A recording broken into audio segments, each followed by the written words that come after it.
देखते हैं तो भैंस पुलाव या बैल पुलाव या यानी बड़े गोश्त का आज हम इसको बनाना चाह रहे हैं। ठीक है जी, बड़ा इसको ये भी धो लिया, रख लिया इसके रायते के लिए। इसके पीछे आगे लाएंगे।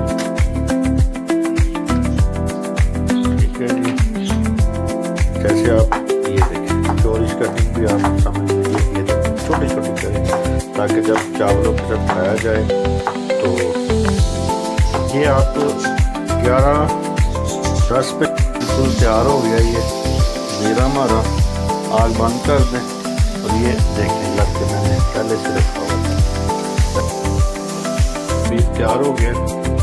ये आप इसमें हमारा बीफ पुलाव तैयार है।